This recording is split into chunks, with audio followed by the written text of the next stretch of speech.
Hey, what's up everyone? How are we doing? Let's take a look at 23 tricks to improve advertising campaigns on Amazon. And we're going to go through them as quickly as possible. I'm going to start now. All right, first little trick. Prohibited categories. Careful. Don't get into certain categories because they won't let you advertise alcohol, products that damage public furniture, graffiti sprays, beauty products, some of them. Self-diagnosis products, military knives, adult products, self-defense sprays, no way. Another thing, number 2. We can't advertise a product listing on Amazon if we don't have the buy box for that product if we're on seller. We can't advertise a product on Amazon if we have an individual account. With a pro account, yes, we can. If we are a vendor, if we're on Amazon Retail, we can advertise any product linked to our account. Even if we don't have the buy box, because everything comes from the same factory, or that's how Amazon interprets it. Number 3. Specific campaigns for Amazon choice products or best sellers in the category. Why? Because they're going to convince you like crazy. If we're lucky enough to get an Amazon choice badge, remember, it's an algorithmic badge that the Amazon algorithm assigns to a keyword or a bestseller, which is an algorithmic badge that A9 assigns to a category or subcategory. Bam! The campaign that raised you, it's going to convert really well. Number 4. Lifestyle images. In the horizontal, brand, ads. Sponsored Brands has an ad format that you've probably seen in many searches, and it's horizontal and appears at the top. There, we can put an associated photo. If we put a lifestyle photo or a moment of consumption of the product, it converts really well. Number 5. Display. Ads on your competitors. Use Sponsored Brands campaigns along with product display to advertise on your competitors' ads. And it's going to work really well as long as you're competitive, obviously with the product in terms of price and reviews. Number 6. Brand defense campaigns.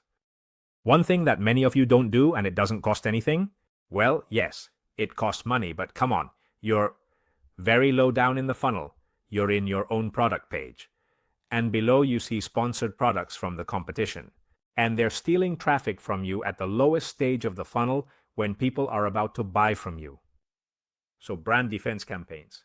We're going to take all the accents we can from our own brand and advertise them on our product pages of our brand so that competitors aren't seen, but rather our product pages.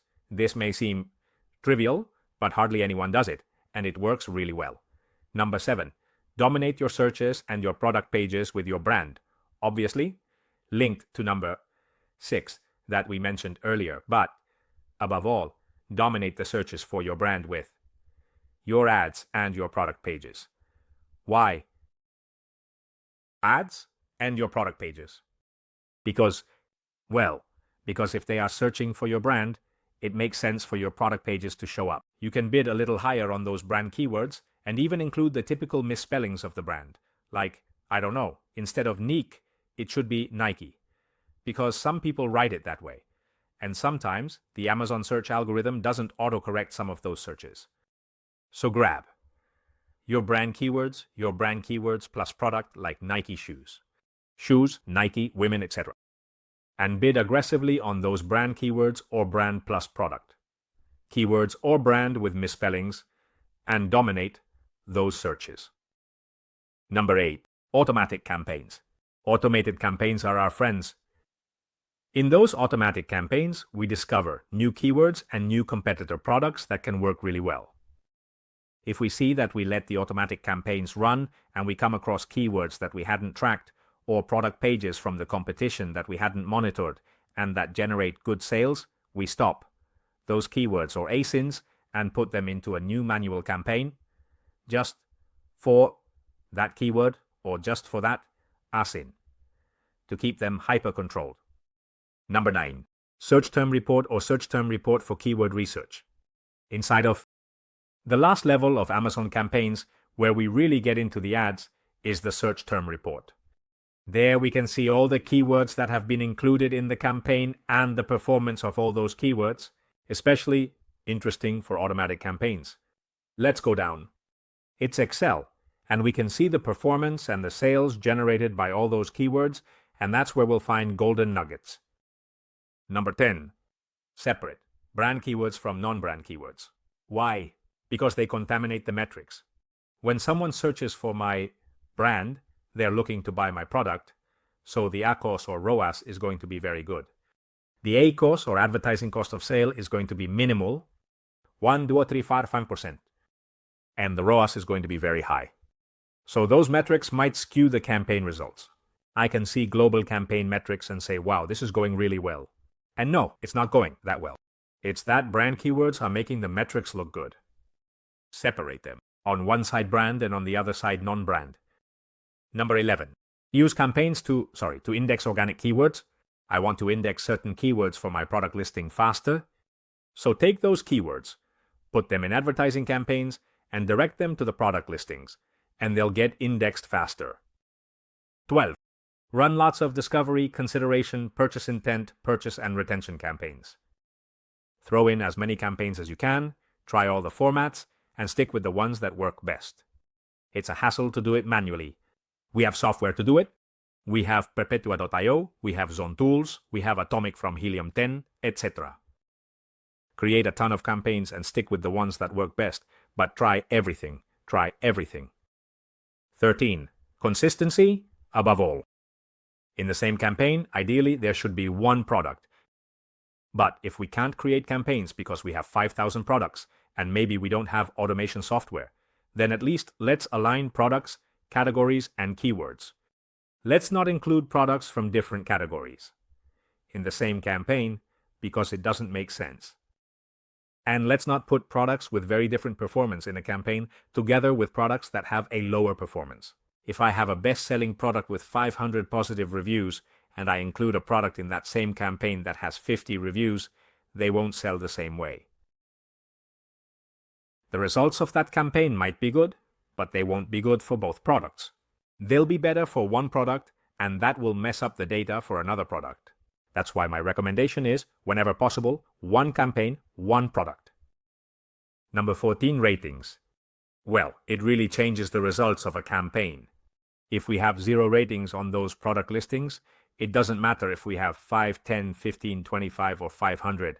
So let's not mix products that have different ratings or different metrics in those ratings, like 3 out of 5, 4 out of 5, 5 out of 5, because it will mess up our data.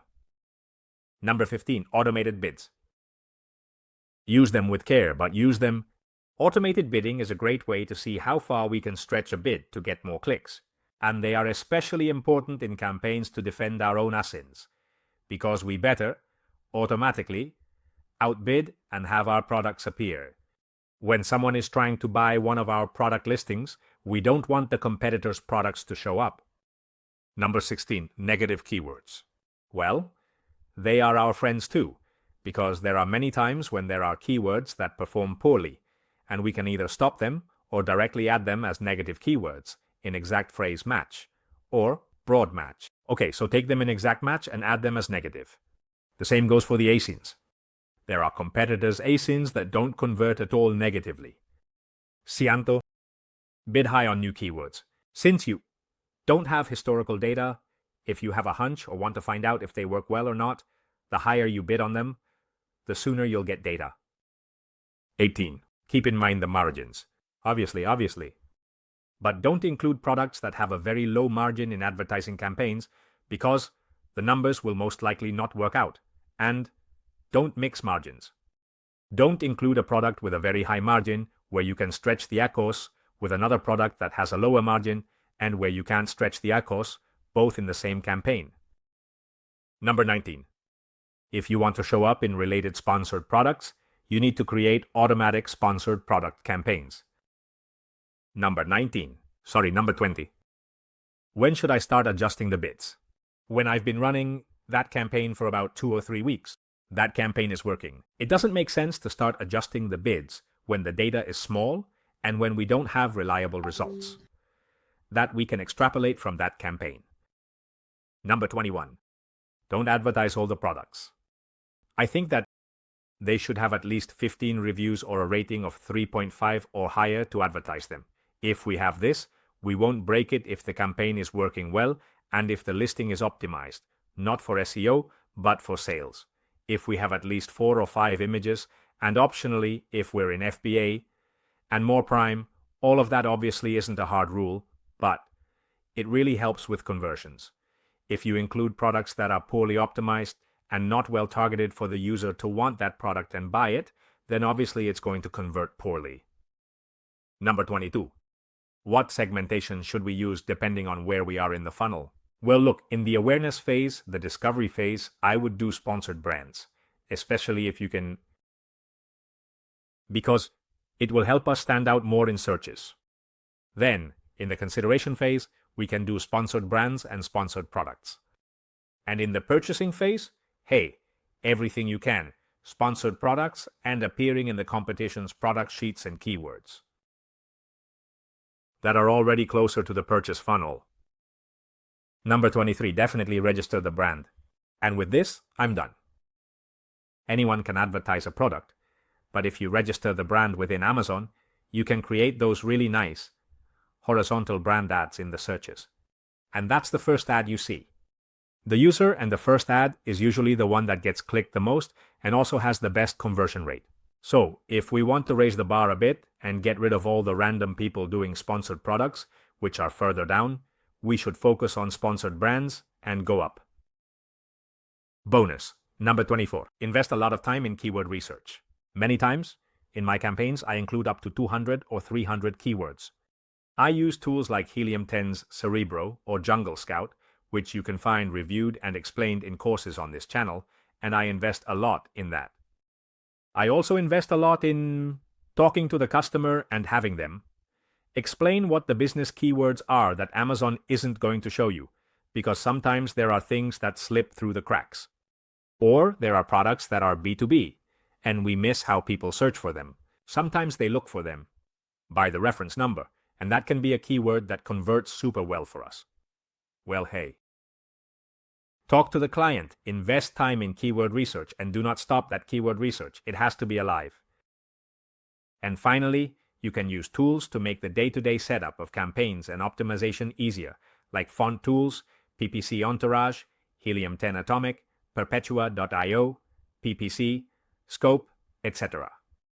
Okay, whenever you can. Use a tool because it will help you set up 3,000 campaigns and not create them one by one, maintain those campaigns, optimize them automatically, and scale. Okay, because scaling manually is crazy. I hope this has been helpful. In the end, there were 24. I treated myself to one more. No big deal. It's all paid for. See you in the next videos. Remember, check out the Selling on Amazon playlist because there are some really cool tips in there. See you later.